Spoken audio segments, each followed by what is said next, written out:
అయితే ఇప్పుడు పూర్వంలో చూసుకుంటే 50 ఏజ్ వచ్చినా, 60 ఏజ్ వచ్చినా కళ్ళజోడ్స్ అనేవి అప్పటికి లేవు. అసలు తెలీదు అవేంటో కూడా వాళ్ళకి.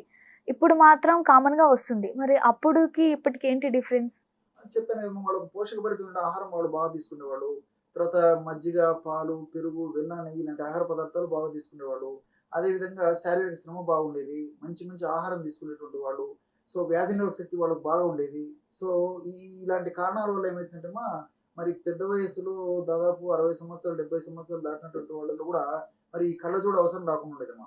కానీ ఈ రోజుల్లో మరి చిన్న వయసులోనే కళ్ళజోడులు వాడుకోవాల్సిన అవసరం ఏర్పడింది. దీనికి కారణం ఏంటంటేమ్మా, సో, ఒక పోషకాహార లోపం ఈ పిల్లల్లో కలగడము ఒక కారణం. నేను చెప్పినటువంటి అనేక కారణాల వల్ల కలుగుతుందమ్మా. పెద్దలకైతే ఇలాంటి కారణాలు లేవు. రెండోదేంటంటే, వాళ్ళకు మానసిక ఒత్తిడి కూడా ఈ ఏం లేవు. జనరేషన్‌తో పోల్చుకుంటే లేదమ్మా. ఓకే. ఇంకోటి చెప్పుకోదగ్గ అంశం ఏంటంటే ఇక్కడ, ఈ గూట్లో దీపం నోట్లో ముద్ద అని చెప్పి చెప్తుంటారు మా పెద్దలు. సో, వాళ్ళేం చేసేవాళ్ళంటే, సాయంత్రం పూట అర్లీగా ఆహారం తీసుకొని, రాత్రి పూట అర్లీగా రెస్ట్ తీసుకునేవాళ్ళమ్మా. ఈ రోజుల్లో మరి వివిధ కారణాల రీత్యా చిన్న పిల్లలు గానివ్వండి, పెద్దలు గానివ్వండి 12 గంటలు లోపు పడుకున్న వాళ్ళంటే లైటేసి వెతకాల్సినటువంటి రోజులొచ్చాయమ్మా. ఎవరో సో, 12 తర్వాత 1 గంట పడుకుంటుంటారు, 2 గంటలకు పడుకుంటారు, 3 గంటలకు పడుకుంటారు. అవును. సో, ఈ రిథమ్ దెబ్బతినడం వల్ల కూడా కంటి జబ్బులొస్తుంటాయి. అలాగే సార్ ఇప్పుడు ఇంగ్లీష్ మెడిసిన్సే తీసుకుంటున్నారు. ఏమైనా స్పెట్స్ ఎందుకొచ్చిందనే రీజన్ ఎక్కడికైనా వెళ్లి అడిగితే వాళ్ళు ఇంగ్లీష్ మెడిసిన్స్ తీసుకోవడానికి ఎక్కువ ఇంట్రెస్ట్ అనేది చూపిస్తున్నారు. ఆయుర్వేదిక్ మెడిసిన్ అనేది తీసుకోకూడదా దీనికి? ఉన్నాయమ్మా. అవగాహన లోపంతో వాటికి దాని మీద సరైన అభిప్రాయం లేకపోవడం చేతనే ఈ విధంగా జరుగుతుందమ్మా. ఆయుర్వేదంలో కూడా చాలా చాలా మంచి మందులున్నాయమ్మా. వాటికి నేత్రియములు అంటారమ్మా.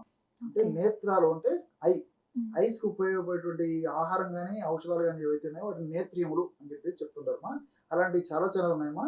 ఉదాహరణకి ఆహార పదార్థంగా పరంగానే మనం ఆలోచించినట్టయితేమా, క్యారెట్ చాలా బాగా పనిచేస్తుందమ్మా. ఓకే. సో, రోజు గాని, వారంలో 2 సార్లు గాని చిన్న పిల్లలకి క్యారెట్‌ని యాస్ యూజువల్‌గా సో, బాగా శుభ్రంగా కడిగేసి మనం క్యారెట్ ఇవ్వగలిగితే, అందుకే నేను చెప్పాను పేరెంట్స్‌కి అవగాహన చాలా ముఖ్యం. సో, క్యారెట్ ఇవ్వగలిగితే పిల్లలకి ఐ ప్రాబ్లమ్ రావు. వచ్చినా గాని త్వరగా తగ్గిపోతాయి. ఓకే. స్పెక్ట్స్ వాడాల్సిన అవసరం కూడా రాదు. అలాగే మునగాకమ్మా.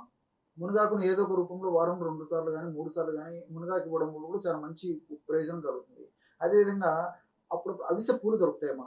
అవిసె పూలు కూడా ఈ కంటికి సంబంధించిన మంచిది. అదే ఓకే. విధంగా ఈ ఈ ఉసిరిక ఆమ్ల అవును. అప్పుడప్పుడు ఆ సీజన్‌లో అయినా కనీసం ఆ ఉసిరిక ప కాయలు తినమని చెప్పేసి పిల్లలకి అలవాటు చేయడం వల్ల కూడా ఈ కంటికి సంబంధించినటువంటి సమస్యలు రాకుండా ఉంటాయమ్మా.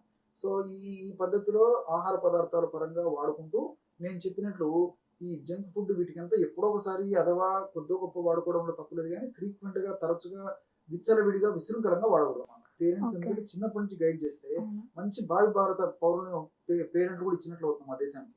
సార్ ఇప్పుడు ఈ ప్రాబ్లమ్ తగ్గించుకోవడానికి ఆయుర్వేదిక్ మెడిసిన్స్ ఎక్కడ బయట ఏదైనా మార్కెట్‌లో దొరుకుతుందా? దొరుకుతాయమ్మా. సో, కామన్‌గా వాడే మెడిసిన్ చెప్తామమ్మా. కొన్ని మెడిసిన్స్ మాత్రం వైద్యుల పర్యవేక్షణలోనే వాడుకోవాలి. కొన్ని మాత్రము యాస్ యూజువల్ పేరెంట్స్‌కి ఇచ్చి పిల్లలకివ్వచ్చు. ప్రాబ్లమ్ లేదు. అందులో త్రిఫల ఘృతం అని దొరుకుతుందమ్మా. త్రిఫల ఘృతం అంటే medicated ghee okay. Prepared out of triphala churna. అంటే కరక్కాయలు, తానికాయలు, ఉసిరికాయలతో కలిపేసి ఒక మంచి మెడికేటెడ్ ఘీ, ఒక నెయ్యి లాంటి పదార్థాన్ని తయారు చేస్తారమ్మా. అది చాలా బాగా పనిచేస్తుందమ్మా. సో, ప పిల్లలకి గాని లేకపోతే పెద్దలకి ఏదైనా కొంచెం ఏదైనా ఐ ప్రాబ్లమ్స్ ఉండి పట్టణంలో తగ్గక చాలా ఇబ్బంది పెడుతుంటే ఆ సమస్య పెరగకుండా కూడా ఉంటుందమ్మా. సో, ఆహ్, క క మెడికేటెడ్ ఘీ త్రిఫల ఘృతం ఏదైతే ఉందో అది చిన్న పిల్లలకైతే హాఫ్ టీ స్పూన్ అమ్మా. హాఫ్ టీ స్పూన్ ఘీ, నెయ్యి ఒక 50 ఎంఎల్ మిల్క్‌లో కలుపుకొని పొద్దున, రాత్రి వాడాలి. ఓకే. పెద్దలైతే ఒక స్పూన్ మిల్క్‌లో కలుపుకొని చూడడం వల్ల సరిపోతుంది.